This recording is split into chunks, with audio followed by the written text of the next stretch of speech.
Vous me l'avez demandé et je vous ai écouté.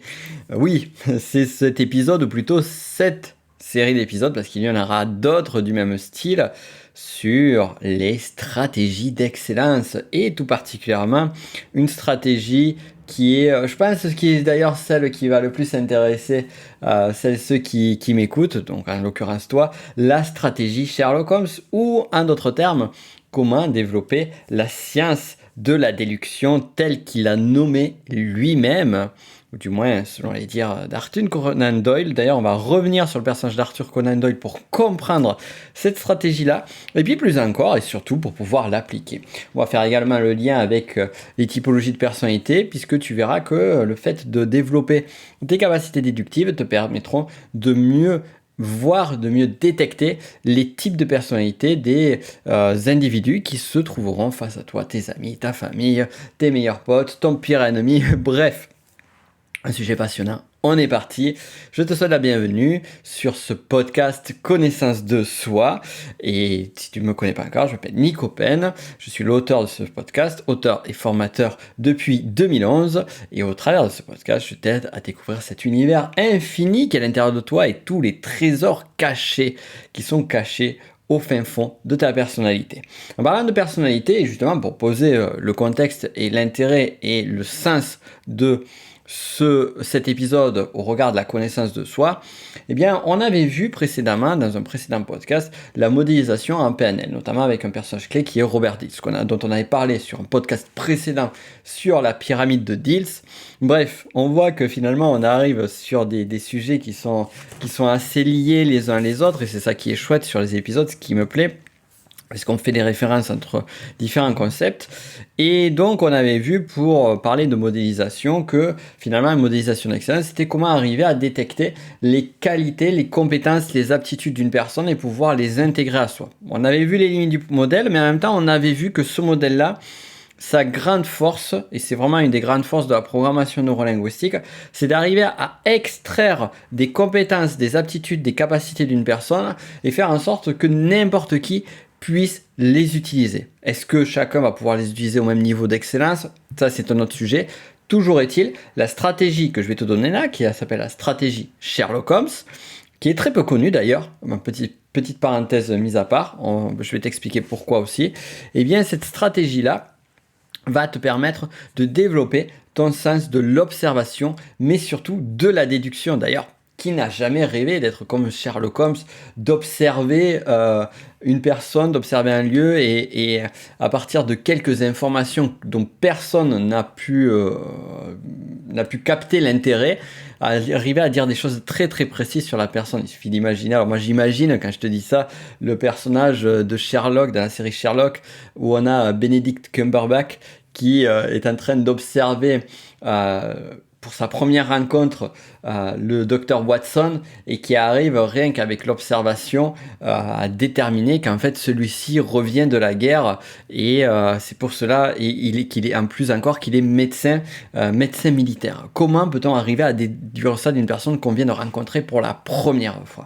Mais on va lever le voile sur tout cela et on va surtout se rendre compte que finalement en fait ce qui peut sembler un peu romanesque, et ce qu'il est d'ailleurs, disons les choses, ce qu'il est un petit peu d'un certain point, eh bien, provient d'une réalité.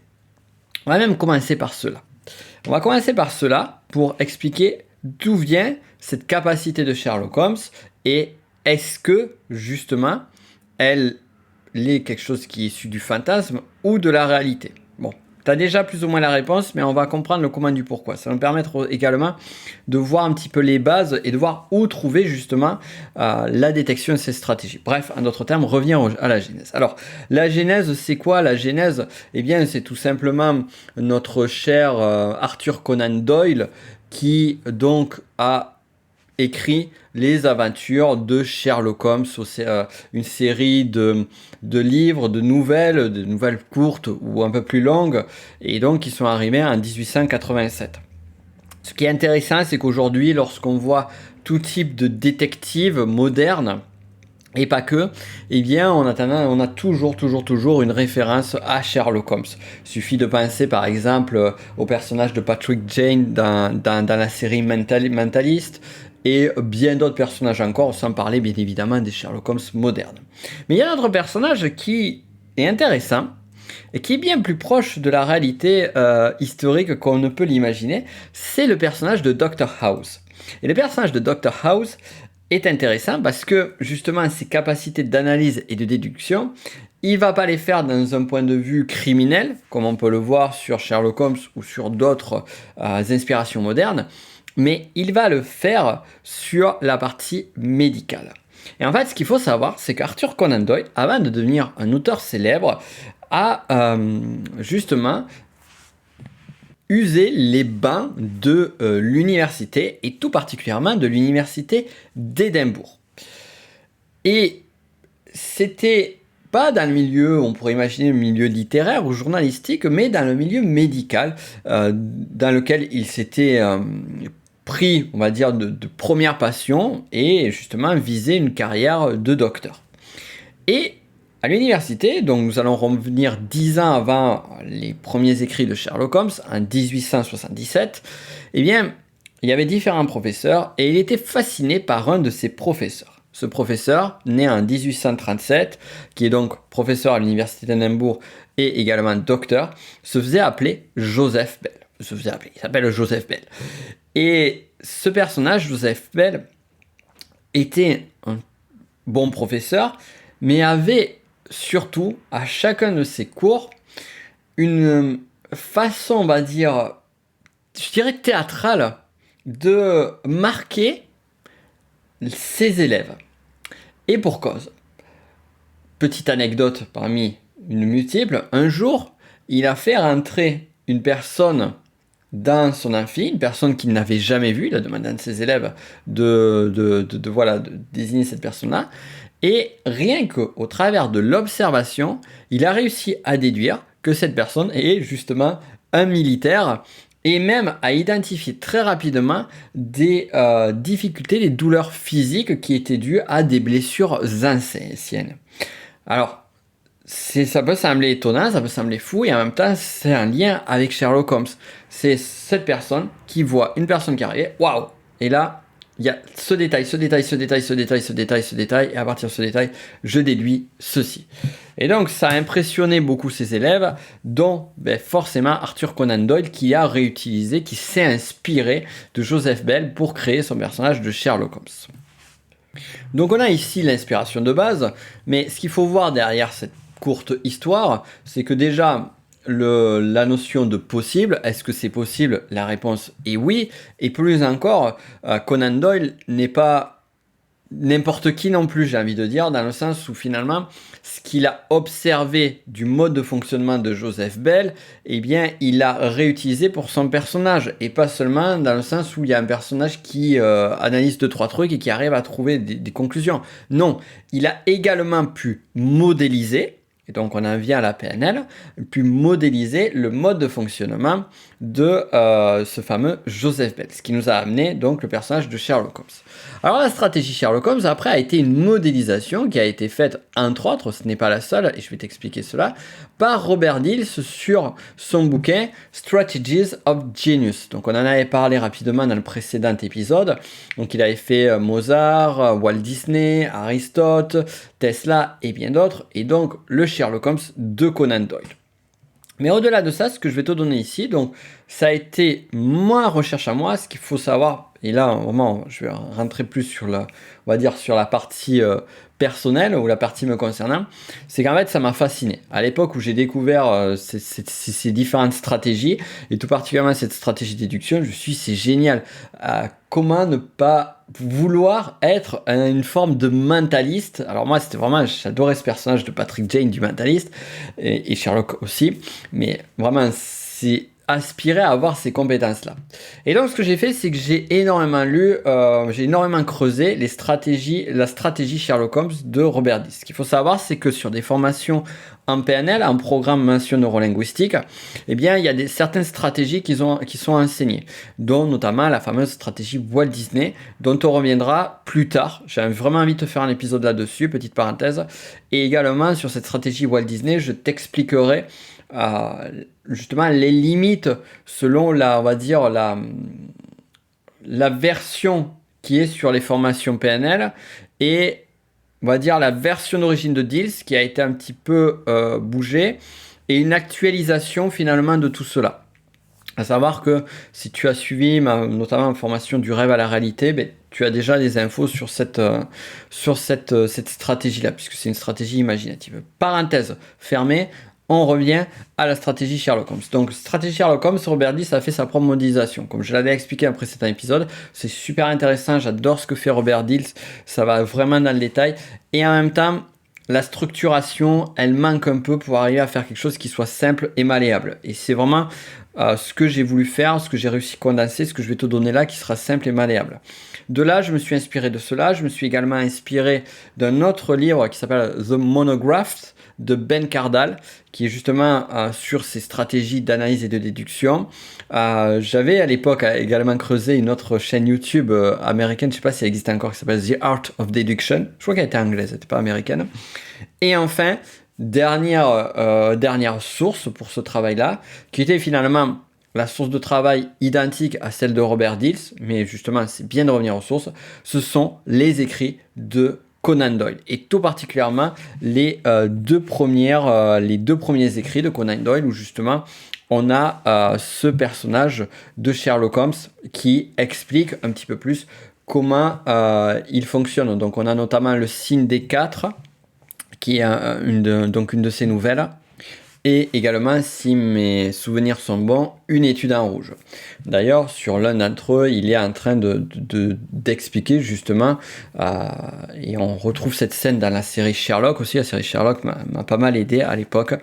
Une scène où finalement, alors dans la série Sherlock, il prend le téléphone portable de Watson, et à partir de son téléphone portable, il arrive à déduire que ce téléphone portable appartient à son frère, que son frère est alcoolique, et qu'ils ont très peu de rapports ensemble, et qui lui a donné le téléphone portable. Et dans la version originale du livre, eh bien, il prend une montre à gousset de Watson et il arrive à déduire la même chose, qu'il a un frère alcoolique qui vient de se laisser tomber. Et donc c'est intéressant de voir un petit peu ces transpositions-là. Et cette scène est intéressante parce que justement, il explique les différentes étapes de sa stratégie que l'on va voir maintenant. Et on va rentrer vraiment dans le vif du sujet avec 2 points fondamentaux que tu dois comprendre sur cette stratégie-là. On pourrait même dire 3 étapes, mais vraiment 2 étapes fondamentales qui sont l'observation et la déduction. Donc observation d'abord, déduction après, et généralement on peut dire une 3e étape qui serait la conclusion finale, qui finalement est une méta-déduction. Alors, là, on pourrait se dire, bon ben ok, déjà on a les principes fondamentaux de la stratégie Sherlock Holmes, c'est quoi? C'est je vais observer différentes informations et après je vais en faire des déductions et ça ira bien. Sauf qu'on se rend compte que si on fait de l'observation et de la déduction, eh bien ça va pas marcher du tout pareil que Sherlock Holmes. Donc ça veut dire en d'autres termes qu'il y a quelque chose qui est caché derrière cela. Mais qu'est-ce qui est donc caché derrière cela? Et bien pour le comprendre déjà, on va aller sur chacune de ces étapes. Donc, les étapes, je te les ai données dans l'ordre. D'abord observation, puis déduction. Cependant, ce qui peut se passer, c'est qu'après une déduction, on peut refaire d'autres observations qui vont amener à d'autres déductions.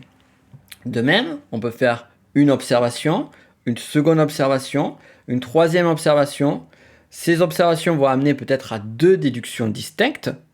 Et ces déductions pourront amener à une autre déduction qui pourra être complété par d'autres observations qui vont amener à une autre déduction qui pourra amener à une déduction finale. Je ne sais pas si tu me suis encore là-dessus, mais ce que je veux dire, c'est que derrière cela, c'est que c'est une forme de Lego que l'on va avoir, où on va compléter avec des petits éléments d'observation ça et là, et on va avoir des brides de déduction. Je vais te prendre un cas concret, si on prend, et d'ailleurs on va prendre le sujet fondamental qui est mon domaine d'expertise de la connaissance de soi, et tout particulièrement l'énéagramme. On pourrait prendre la spirale dynamique aussi, mais on va prendre l'énéagramme. D'ailleurs, petite parenthèse, si tu ne connais pas les 9 grandes familles de personnalités énéagramme, si tu n'as pas encore suivi ma masterclass gratuite énéagramme, et c'est pas bien si tu l'as pas encore suivi, tu as les liens dans la description. Idem pour spirale dynamique. Voilà. Parenthèse étant faite, donc on va prendre l'énéagramme. Tu as une personne que tu connais, par exemple un collègue de travail, et tu souhaites connaître son type de personnalité.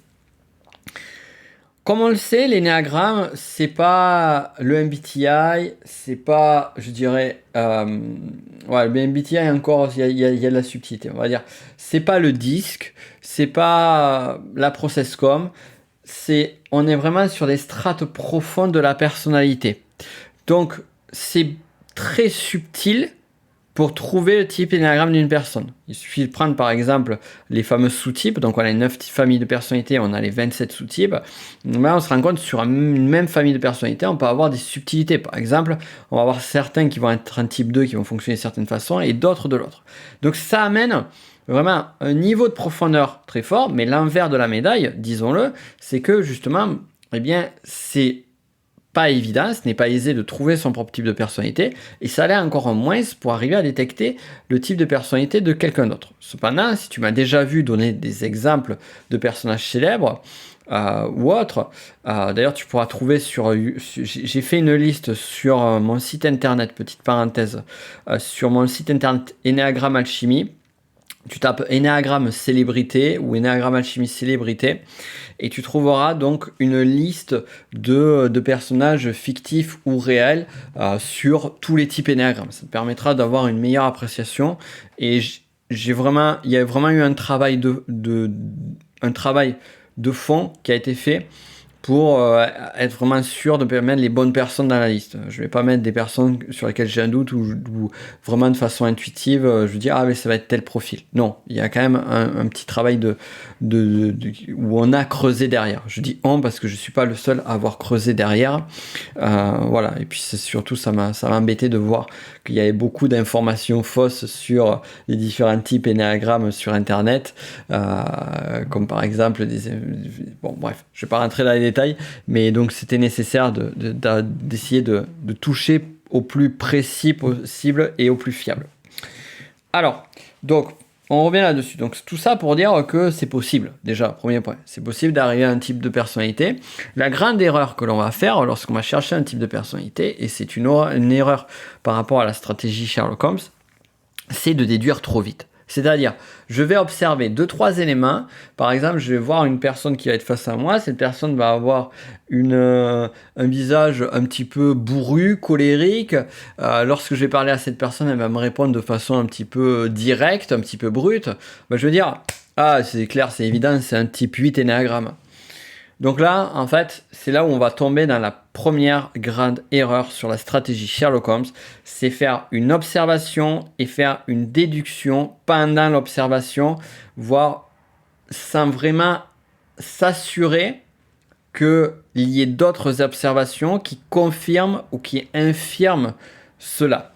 Pour arriver à trouver définitivement le type de personnalité de quelqu'un, je dois m'assurer d'avoir eu d'autres éléments qui permettent de valider ou d'invalider mon hypothèse de départ. Donc là, on se rend compte que ça va pas être si simple. Alors on revient au point de départ. On revient à ces deux étapes d'observation et de déduction. La première étape, c'est l'observation. Donc on est sur l'observation. Qu'est-ce qu'il ne faut surtout pas faire sur l'observation et qu'est-ce que tout le monde fait, moi y compris, et qui justement est super dur d'enlever? Eh bien, la grosse erreur que l'on fait lors de l'observation, c'est d'y mettre des hypothèses, émettre déjà des déductions alors qu'on observe quelqu'un ou quelque chose. Sherlock Holmes est sur une scène de crime.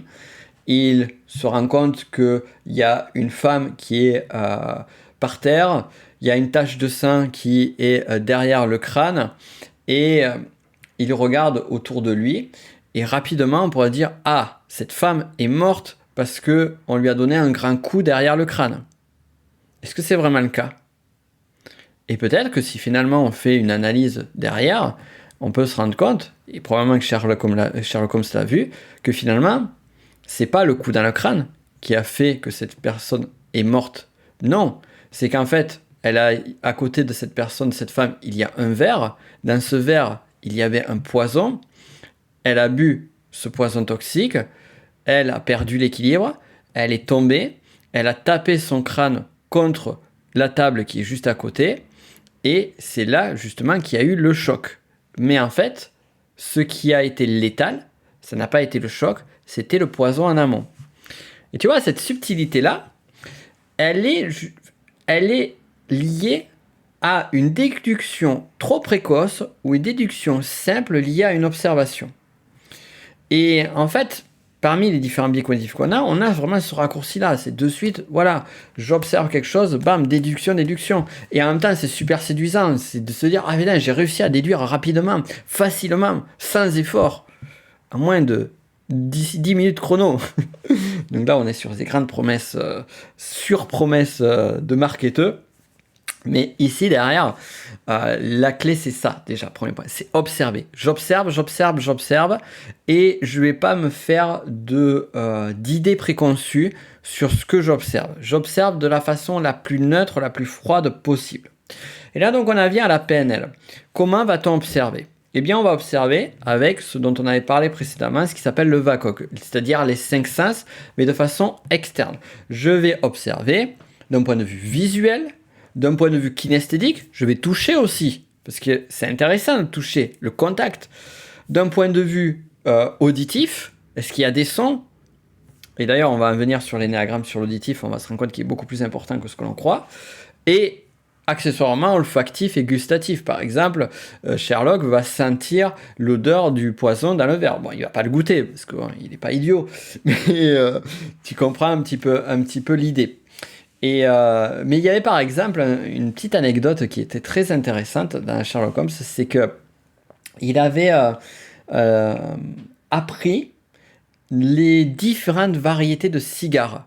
Et donc il goûtait les cigares, il les regardait, les observait, il les sentait, il les goûtait, les cigares d'une personne, pour justement savoir eh bien d'où venait ce cigare, quelle était son origine, et ainsi de suite. Et forcément, mais dans l'épisode en question, dans la nouvelle en question, ça avait un intérêt par rapport à l'enquête. Bon, nous, on peut pas... La quantité d'informations qu'on a autour de nous est immense, est tellement immense qu'on peut pas faire ça. Mais ce qu'il faut voir, c'est que déjà, inconsciemment, on va quand même utiliser cette stratégie Sherlock Holmes. C'est-à-dire que par rapport à nos domaines de compétences, nos domaines d'expertise, bien souvent, on va, d'une simple observation, on va déduire très rapidement des choses d'une finesse très forte que d'autres n'auront pas pu déduire. Par exemple, si tu me montres un jeu de tarot, typiquement, d'une personne qui a acheté un tarot, tu me montres le jeu de tarot, je regarde le jeu de tarot, j'observe le jeu, je peux te dire, ah mais ça, c'est un tarot qui est assez récent, ça c'est un tarot ancien, ça c'est un tarot originel qui date à peu près de telle époque. Et déjà, j'ai une information, mais cette information-là, elle est basée par mes connaissances, tu vois. Et donc, nos connaissances nous permettent d'avoir ça. Après, ça permet de faire des déductions. Et là, ici, justement, le fait de dire ça, c'est un tarot, ça, on va reprendre cet exemple parce qu'il est intéressant, c'est d'abord une observation. Je regarde le jeu de tarot, je regarde les symboles. Je vais prendre, par exemple, un jeu de tarot avec les arcanes majeures. Je vais prendre les classiques. On va prendre le fou, le magicien, le pape, enfin bref, tout ce que tu veux. Je regarde les cartes. Là, j'observe et par rapport à mes connaissances, est-ce que c'est des cartes que je connais ? Est-ce que je connais ce jeu ? Est-ce qu'elles sont inspirées par rapport à d'autres cartes ? Donc si par exemple une personne me montre un jeu de tarot, je regarde et rapidement, dès la première carte qu'il me montre, qui est un 2 de bâton, je me dis « Ah tiens, ça ressemble au 2 de bâton du jeu Rider-Waite », ben, je peux dire « Ah, ce jeu-là, ce jeu de tarot, il est au moins, au plus vieux, il date du début du XXe siècle. Maintenant, je regarde le style et tout ça, et je me dis, ah, ben ça, c'est une adaptation moderne de tel tarot qui date de telle date. » Et donc, il y a vraiment toujours l'observation, et après cette phase, et cette seconde phase, c'est la déduction. C'est je regarde les cartes, je vois, et une fois que j'ai vu les cartes, une fois que j'ai vu ce qui est, je fais mes déductions. Et mes déductions en me basant sur un contexte donné. Et ici, donc on est sur la partie déduction, et en fait, je me suis appuyé sur quoi? Je me suis pas appuyé sur rien, parce que si tu connais pas le tarot, tu peux pas le savoir. Je me suis appuyé sur des faits. Qu'est-ce qu'un fait? Eh bien, un fait, c'est une information permettant d'obtenir d'autres renseignements sur l'indice. Et donc, cette information-là, je vais la récupérer par rapport à ce que je sais de cela. D'ailleurs, vraiment, là, qu'on soit clair ici, donc, je t'explique la stratégie Sherlock Holmes, on essaye d'aller le plus loin possible, mais on va pas aller dans la profondeur totale. Par exemple, sur les faits, il faudrait parler parce qu'on n'a pas le temps, tout clairement, sachant que ce podcast va déjà être long. On a les faits culturels et les faits contextuels.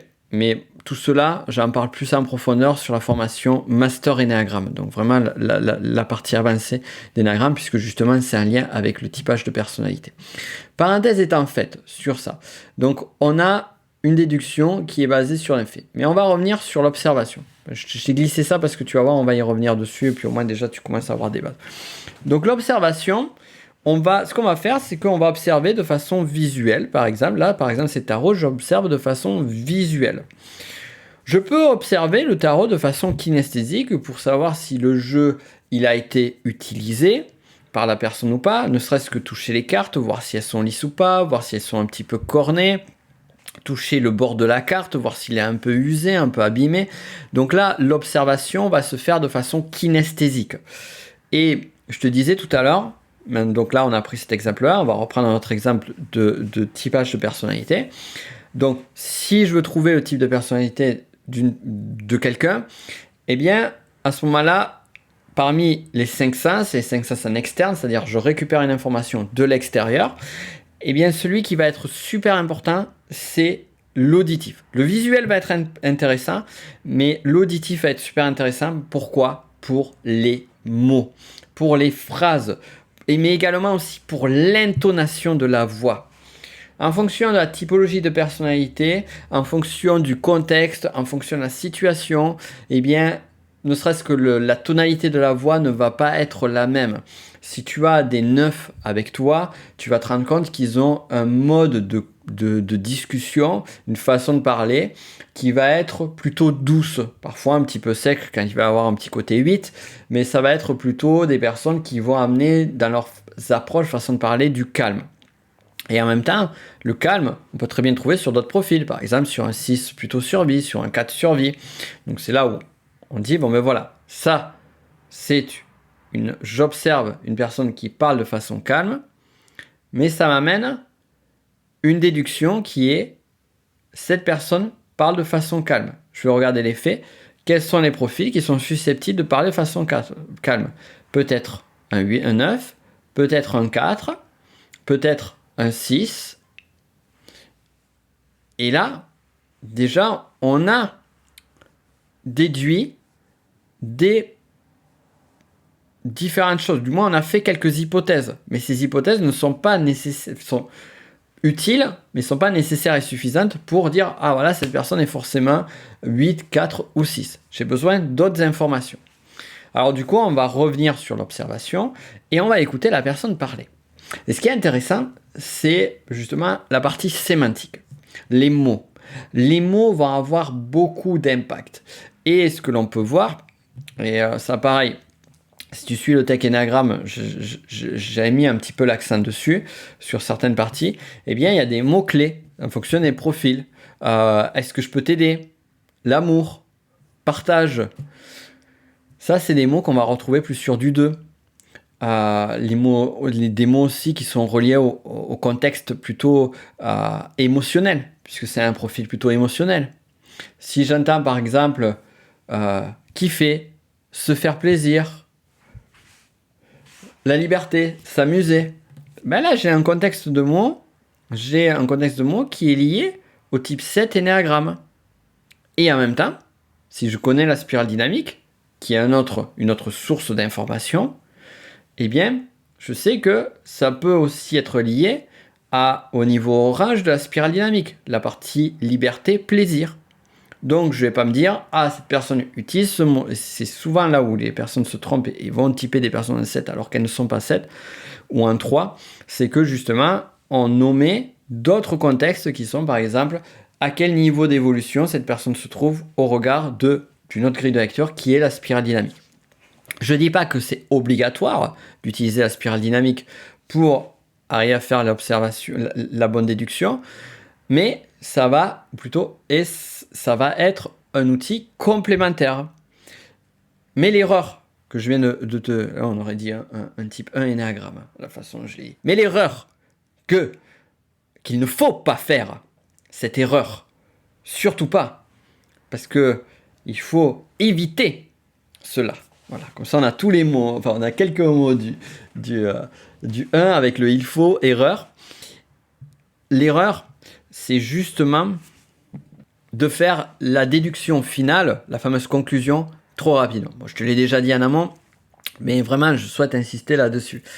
Et plus tard, je vais avoir d'autres informations sur la personne qui vont permettre de confirmer ou d'infirmer cela. Si on fait une observation visuelle maintenant, on va faire une observation visuelle de cette même personne, et que je vois que cette personne a tendance à être plutôt agitée, à pas tenir sur place, quand elle s'assoit, à bouger le pied, bouger le genou. Si je vois également que cette personne, dans sa façon de parler, elle a plutôt un auditif sur la partie paraverbale, voilà, c'est le mot que je cherchais, donc les tonalités de voix, je vois qu'elle a plutôt une énergie plutôt dynamique. Je vois également sur sa façon d'être que elle est plutôt une personne qui est, on va dire, joviale, et en même temps, je sens un petit côté de stress, d'angoisse chez cette personne. Bah là, typiquement, je suis en train de cumuler des informations qui semblent confirmer le 7. Maintenant, si cette personne-là, en plus, j'observe, encore une fois, que elle me parle de ce qu'elle va faire demain, et elle me dit, je vais faire ça, ça, ça, ça, ça, et ça. Donc, j'observe auditivement qu'elle veut faire plein de choses demain. Donc, je vais passer à la phase de déduction. Et je me dis, attends, déduction, selon la réalité telle que je la connais moi, ou telle que je la vois, c'est irréalisable de faire autant de choses en une journée. Qui est-ce qui peut avoir cette attitude-là de planifier, déjà, de planifier le lendemain, 2, de le planifier avec enthousiasme, et 3, de le planifier de façon surréaliste. Et bien là, typiquement, on retrouve encore une fois du 7 énéagramme. Donc là, j'ai une observation, c'est-à-dire cette notion de planification, qui m'a amené sur une première déduction qui est, on dirait, du 7. J'ai une autre observation, c'est une sémantique de mots, kiff, plaisir, s'amuser, qui semble aller vers du 7. J'ai une 3, donc vers déduction, il semblerait que ça ressemble à du 7, plutôt dans la seconde, on va mettre dans nuance, ça ressemble à du 7 ou un niveau orange de spirale dynamique. Troisième observation, cette personne, elle bouge beaucoup, elle est excitée, elle tient pas en place. Donc, déduction, ça ressemble un peu avec du 7, ça peut être un hyperactif. Ok. Et là, je vois qu'en fait, sur les différentes déductions que j'ai faites, il y a toujours ce 7 qui revient, qui peut être optionnel, mais en même temps, il revient de façon récurrente. Donc, j'ai toute une série de déductions que j'ai fait, à partir d'observations isolées, et de toutes ces déductions, eh bien, qu'est-ce que je vais faire ? Je vais faire une déduction de conclusion qui est il est fort probable que cette personne soit de type 7. À noter ce que je viens de te dire. Et il est fort probable. J'ai pas dit, c'est une personne de type 7. Et je vais garder cette probabilité forte. Je vais y mettre peut-être un 80, 90%. C'est pas de marrant d'ailleurs ça, de mettre un pourcentage. Je vais y mettre un 90%. Et puis au fur et à mesure du temps, des semaines, des mois, je vais constater, je vais observer chez mon interlocuteur, mon interlocutrice, d'autres façons d'être. Et en fonction de ces autres façons d'être, eh bien, là du coup, j'amènerai soit de quoi confirmer, ou soit de quoi peut-être infirmer ou mettre le doute. Peut-être qu'à un moment donné, je vais revoir cette personne dans un autre contexte et je vais voir cette personne super anxieuse qui va être très orientée sur les problèmes, sur une anticipation de scénario du pire, tout ça. Je me dis, putain, c'est intéressant là. J'ai une observation et cette observation, elle semble m'amener vers un type 6 énéagramme alors que je l'avais typé 7. Donc là, je me retrouve avec une observation qui m'amène une déduction. Cette déduction, c'est il y a du 6 chez lui. J'avais une autre je vais reprendre l'autre déduction précédente. Probabilité à 90% de 7. Au regard d'autres observations. Donc j'ai ces deux déductions-là. Et là, je me dis, attends, qu'est-ce que je connais par rapport à l'énéagramme? Donc on revient aux faits, c'est-à-dire à mes connaissances. Ce que je connais de l'énéagramme, c'est que le 7 et le 6, ils sont voisins. Donc, ça veut dire que il est probable que cette personne soit un profil 7 énéagramme avec un profil secondaire 6. Mais, ce qu'il se passe aussi, c'est que peut-être que je me suis trompé. Peut-être que j'ai surévalué mes observations de base. Parce que les premières observations que je les ai faites, je les ai faites sur un contexte donné. Je les ai faites pendant une interaction avec cette personne qui a duré 1 heure. Or, une personne dans une situation donnée donne des indices, mais ne dit pas ce qu'est cette personne dans sa généralité, dans son monde de tous les jours. Donc, peut-être que cette personne est en fait 6 avec une L7. Donc, là, ça devient intéressant. Ça devient intéressant parce que ça rebat un petit peu les cartes. Ça rebat et en même temps, on n'a rien perdu. On affine. Et c'est vraiment ce travail-là d'observation et de déduction qui va faire que progressivement, tu vas aller de l'hypothèse, d'un maximum d'hypothèses déductives, jusqu'à une finesse et une pertinence qui va dire c'est ça. Voilà donc tout ce qu'il y a, pas tout, mais une grande partie de ce qu'il y a à savoir, à connaître sur la stratégie Sherlock Holmes.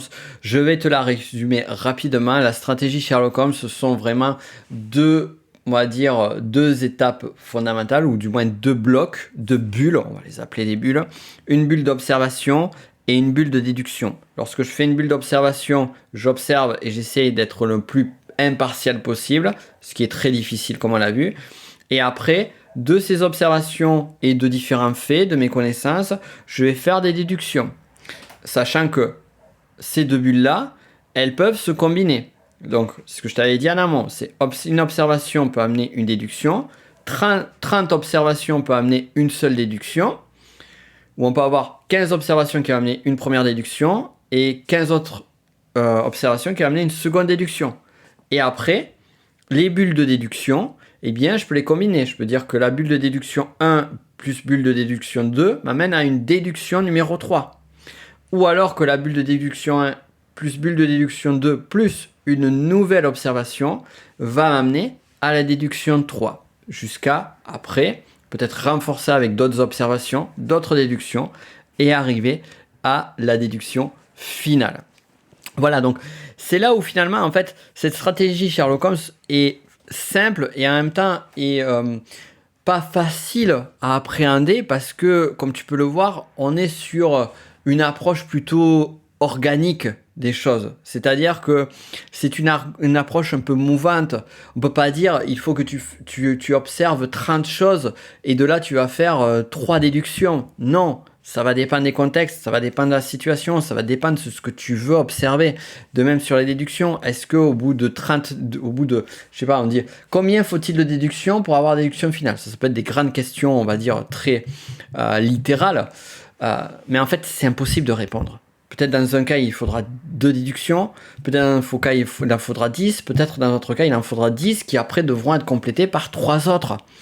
Donc c'est là où finalement, on a toute la subtilité. Et enfin, dernier point, il y a aussi les types de déduction. Donc ça, j'en ai pas parlé en amont. Mais ça, on en parle plus sur le master énéagramme, mais c'est juste pour que tu saches. Il y a les types de déduction qu'on appelle les inférences, c'est-à-dire un type d'action ou d'événement qui aurait pu produire l'indice en question. On a également les déductions qui sont appelées les hypothèses, déterminer le sens ou la signification d'un indice.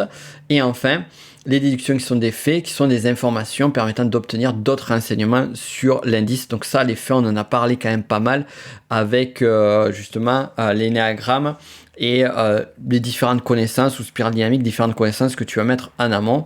Et là, sur les faits, on va voir plusieurs types de faits. D'ailleurs, pour les hypothèses, ça va être un peu la même chose.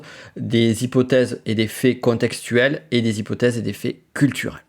Voilà donc sur cette stratégie Sherlock Holmes. J'espère que ça t'aura plu. Si tu veux aller plus loin avec moi sur stratégie Sherlock Holmes, bien, ça sera plus sur le niveau avancé de l'énéagramme qui s'appelle le Master Énéagramme, qui permet d'avoir la certification maître praticien Énéagramme. Mais justement, si tu veux en savoir plus et que tu n'es pas encore élève de mes formations tech ou master, je t'invite vivement à regarder le premier lien en description qui te donne une masterclass gratuite, 100% gratuite, si elle est encore disponible. Elle n'y est pas toujours sur l'énéagramme. Et de même, toujours pareil, si elle est disponible, tu as la master, enfin une série de vidéos gratuites pour comprendre les différents niveaux d'évolution de la spirale dynamique, dont on reparlera d'ailleurs plus tard sur un podcast. Donc ça peut être pas mal que tu les regardes d'ici là, parce qu'on ira un peu plus en profondeur. J'espère que tout cela t'a plu, tu me le diras en commentaire.